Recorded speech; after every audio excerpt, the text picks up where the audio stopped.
নমস্কার বন্ধুরা, আপনাদের কাছে শেয়ার করছি পুঁটি মাছের ঝাল সর্ষে পোস্ত আর ধনেপাতা পেস্ট দিয়ে। এটা সামুদ্রিক মাছ। এই পুঁটি মাছটা খেতে খুব সুস্বাদু হয় এইভাবে তৈরি করলে। এটা সেই পুঁটি মাছ।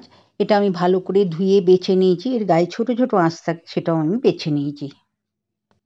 মাছেতে মাখিয়ে নিচ্ছি সামান্য একটু হলুদ আর ছোট চামচের 1 চামচ লবণ। ভালো করে মাখিয়ে নেব। লবণ আর হলুদ আমি ভালো করে মাখিয়ে নিলাম।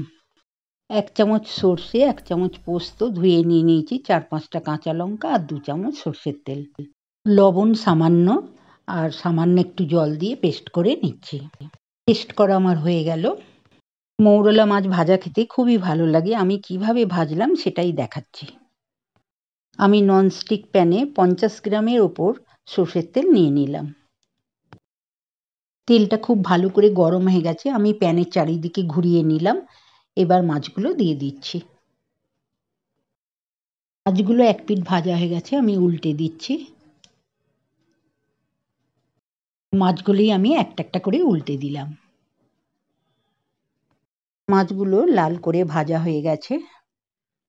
তো কাঁচা লঙ্কার টুকরো দিয়ে মাছগুলোকে এর সাথে ভালো করে ভেজে নেব।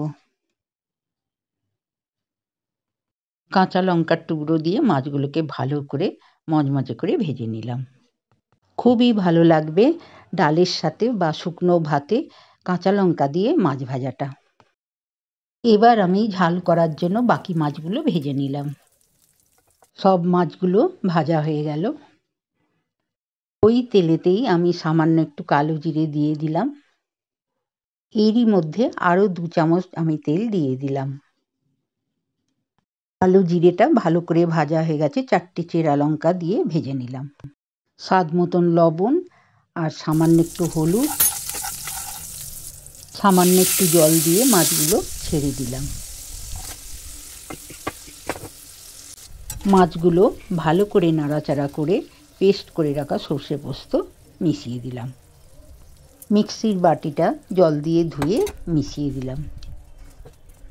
সর্ষে পোস্তটা ভালো করে মিশিয়ে 2 মিনিট ফুটিয়ে নিলাম। মাছটা 2 মিনিট ফুটে গেছে। ধনেপাতা পেস্ট করে রেখেছিলাম, সেটা আমি মিশিয়ে দিলাম। মাছের ঝালটা ফুটতে শুরু করেছে। আমি ধনেপাতা পেস্টের বাটিটা ধুয়ে দিয়ে দিলাম। 2 চামচ সর্ষের তেল দিয়ে দিলাম। তেলটা দিয়ে ভালো করে নাড়াচাড়া করে 2 মিনিট ঢাকা দিয়ে ফুটতে দিলাম। 2 মিনিট হয়ে গেছে, ঢাকা খুলে দেখে নিচ্ছি। দেখুন কত সুন্দর হয়েছে, একটাও মাছ ভাঙেনি। খুব সুন্দর এই ঝালটা তৈরি হয়ে গেল। এই মৌরলা মাছের ঝালটা একবার বাড়িতে তৈরি করে খেয়ে দেখুন, ভালো তো লাগবেই। আমার রেসিপিটা ভালো লাগলে লাইক করবেন, কমেন্ট করবেন, বন্ধুদের মধ্যে শেয়ার করবেন। আমার চ্যানেলে নতুন বন্ধু হলে সাবস্ক্রাইব করবেন নতুন নতুন ভিডিও পাওয়ার জন্য। ভালো থাকবেন। নমস্কার।